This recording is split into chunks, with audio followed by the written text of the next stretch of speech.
Hey guys, this is my second Harry Potter related video this week. I'll be doing a full review of Harry Potter and the Cursed Child. Yes, it will contain spoilers. I'm not going to go out of my way to just ruin everything, but I want to be able to talk about the book as if I'm talking to someone else who has read it. So if you don't want to be spoiled, I would pause this video immediately. If you still want to hear a bit about the play, I have uploaded another video that is simply sort of surface level impressions of the book. Head over to that. Anyways, moving on to the review. Harry Potter and the Cursed Freaking Child. Oh my gosh. Oh my gosh. Parts of this book I really liked. Albus Severus was just such a cool character. I really enjoyed him. And I also really liked Scorpius Malfoy. What a character. At the end of the epilogue in Deathly Hallows, there's, you hear that Malfoy has a son named Scorpius. And I remember my immediate thought was like, okay, well that kid is definitely 100% evil. But it turns out, in this sort of great mini reversal, he isn't. He isn't evil. In fact, everyone thinks he is, and everyone knows that his dad was kind of evil, and so he's this really sympathetic character who suffers from the history of his father's actions rather than his own. And it was wonderful. So it was awesome to be in the company of these two wizards, and I was just psyched for them to go on a whole brand new adventure.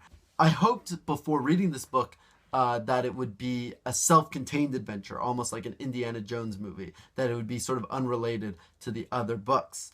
I hoped that it would be like that. I had a feeling it might not be like that. So even months ago, I would have said I was more excited for the Fantastic Beasts movie that's coming out in November, which is set like 100 years before the Harry Potter books. And I think that will definitely be a self-contained adventure. Unfortunately, that was not the case with Harry Potter and the Cursed Child. In fact, I can't imagine a story messing with the original series more than this book. Plot hinges on Albus and Scorpius stealing a super powerful time turner that allows them to travel back in time. And so they are trying to go back in time and save Cedric Diggory from being killed in the Goblet of Fire. And in doing this, they create all sorts of craziness, and alternative realities begin to unfurl, and stuff gets nuts. We even visit a super terrifying Voldemort dystopian world that is just awful and horrible and terrifying. And so on the one hand, I thought this was really cool. I felt like the play was really indulging in questions of what if.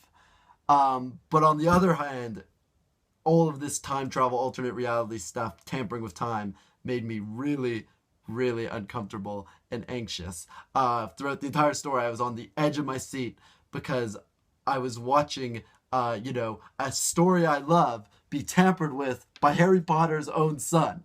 Now, J.K. Rowling, since the release of The Cursed Child in book form, has come out and said that Harry Potter's story is now done.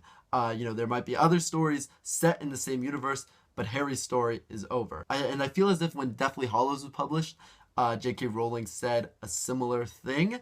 But this time, I really do believe her.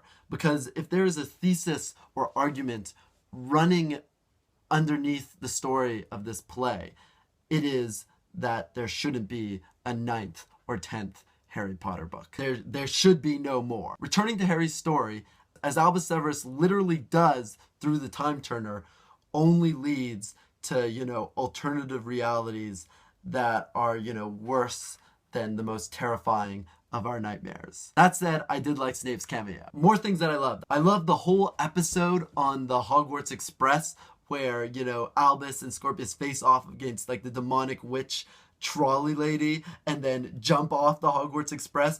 That was just so freaking exciting. It was great. I loved all of Ron's jokes. I loved how in all of the alternative realities where Ron and Hermione don't get together, there's still that lingering tension that just, made me squeal with joy. So overall, for the most part, I was super excited to be back in the Harry Potter universe, and I enjoyed this book immensely. I think I would have preferred a standalone adventure could they have not gone on some non-Voldemort related escapade. And also, you know, there was the immediate disappointment that this wasn't a novel and it was a play, but if I'm being honest, I got over that disappointment very quickly. So I definitely would recommend this, and I think I'll be talking about it for the weeks, months, maybe years to come. So guys, those were my thoughts on Harry Potter and the Cursed Child. Please let me know what you think. I'm very curious to hear your thoughts. If you like this video, please like it. And if you really like this video, please subscribe. Until next time, happy reading. Bye bye bye.